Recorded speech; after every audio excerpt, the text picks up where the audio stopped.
مختصر نظم دی شیخ صاحب چې عبادت خو مزدوري ده د جنت دپاره کومه د دوزخ نه زه ویرېږم یم ما ورګزار نه کړي زه د حورو د خاطره دلته نه ګورم تا ته زه د حورو د خاطره دلته نه ګورم تا ته ویم ګناه ده دا ګناه ده بل طرف ته شم حیرانه ده د انسان غوښې خوړل شي د شرابو په نشه کې ورته ډمه په ګډا وي په اخر کې جنتي شي زه په یو دوه کې حیران شم نو دې ته تقدیر وایي یو شیبه سر په زنګون شم بیا مې دا سوچ په زړګي شي زه یم چپ ښاغلی کلینه که ملا درنه خبر شو نو په هغه دم کافي بیا په کاڼو به سنګسار شي هسې نه چېرته به دار شي ستا واړه واړه بچي دي ګورې مړه به شي د لوږې بیا واده ستا شي رایاده چې د لوږې نه څوک نه مري بیا د ځان سره په جنګ شم قلندر شم ملنګ شم یو صحرا په لورې لاړ شم د یو غره لمن کې کښېنم سر کړم ښکته په ګریوان کې تخیل کې لاړ شم بره ویمه دا کوم امتحان دی دا په څه کې شوم راګیره زه په چغو په ژړا شم دې کې یو کس را نږدې کړم د سینې سره یې جوخ کړم ته خبرې چې دا څوک و دا مې پیر و دا مرشد و دا مې پیر و دا مختصر نظم وجي مدیر صاحب وایي مجنون چې په یو توره شان لیلا مینېدو نو دا خو حقیقت کې په الله مینېدو مجنون چې په یو توره شان لیلا مینېدو نو دا خو حقیقت کې په الله مینېدو معشوق چې په طایف کې په سرو وینو لمبېدو عاشق به نو بیا څنګه په بل چا معشوق چې په طایف کې په سرو وینو لمبېدو عاشق به نو بیا څنګه په بل چا مینېدو دا ستا د خولې خبرې وې چې ما په ځان کې رنګ کړې دا ستا د خولې خبرې وې چې ما په ځان کې رنګ کړې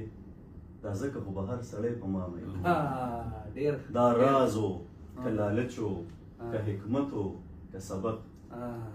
دا راز و که لالچ و که حکمت و که سبق آدم علیه السلام چې په هوا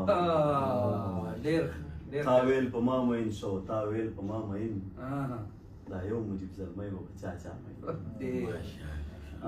وای سر چې ستا په سینه کیږدي معطر شي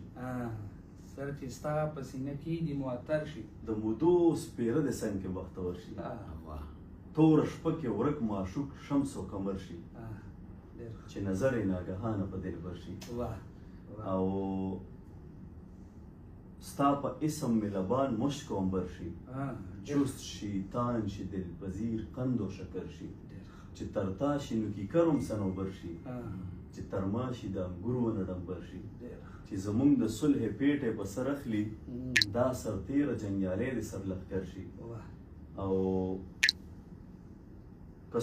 که هر څو ستا نه څو چنده معزز وي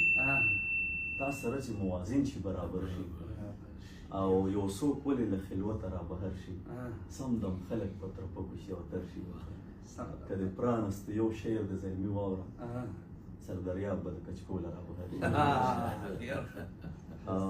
صرف په میم مې هم موجونه تر سینې راشي زړه ته په نوم د محمد مې حوصلې راشي زه به یې تاو کړم د مرۍ ځان به منصور کړم په دار که چېرته مخې ته د یار زلفې خورې راشي هره ذره د هغه خاورې شي یاقوت او مرجان چې کومه خاوره لاندې ستاسو د پڼې راشي دلته به هم صدیق علي عمر عثمان پیدا شي بس خو که یو ځلې جانان په دې کوڅې راشي که د سرې وینې په پړو کې د جانان وینې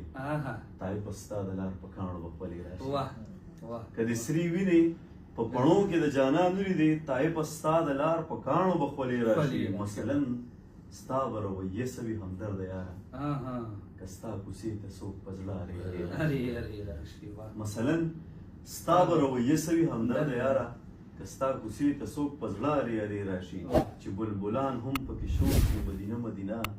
ما تر کلي دا د کوم ګلاب راشي بمبۍ د خپل معشوق له ورشي د مینو لښکر دیدن نه پس د بیا په لوري د کعبې راشي چې تقسیمیږي د کوثر جام او جانان ووایي زلمي ته ووایي چې ما ته دې نستې راشي ډېر ماشاءالله